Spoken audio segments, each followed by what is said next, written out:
In the year 1254, in the bustling city of Venice, a boy was born who would one day change how Europe saw the world. His name was Marco Polo. Marco was just 17 when he left Venice with his father Niccolo and his uncle Maffeo. They were merchants, but not ordinary ones.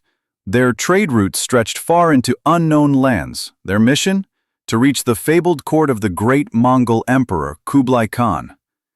The journey was long and dangerous, across the Middle East, through scorching deserts and mountains taller than anything Europeans had ever imagined. Bandits, storms, and illness threatened them at every step, but Marco pressed on. After 4 years they reached China, a land so advanced it stunned the Venetians.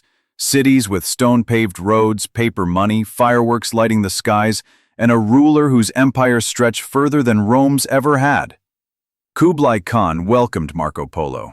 Impressed by his intelligence and curiosity, the Khan appointed him as a messenger and even an ambassador. For 17 years, Marco traveled across Asia, from the deserts of Persia to the palaces of Beijing, recording everything he saw. Marco Polo witnessed gunpowder weapons, coal being used for fuel, porcelain finer than anything in Europe, and cities with populations larger than Paris and Venice combined. He described the wealth of the Silk Road, the wonders of India, and even heard tales of Japan, the land of gold. To Europeans back home, these stories sounded like pure fantasy, but Marco had lived them.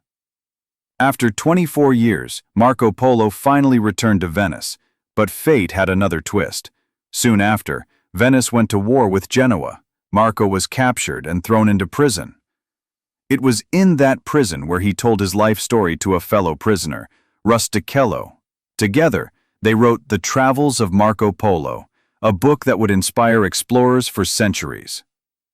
Many doubted his tales. They said Marco Polo had exaggerated. Yet centuries later, when Christopher Columbus set sail, he carried a copy of Marco Polo's book with him. It guided his vision of reaching Asia, and instead, he discovered the Americas. Marco Polo did not just tell a story, he connected two worlds, East and West. His journey changed how Europe imagined the world beyond its borders, and inspired generations of adventurers to follow their dreams.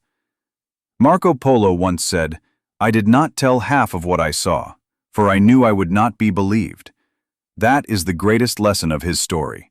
The world is always bigger, stranger, and more wonderful than we can imagine. This was the story of Marco Polo, the man who opened the East to the West. Which traveler's tale should we tell next? Let me know in the comments, and do not forget to subscribe to more stories from Wander Tales.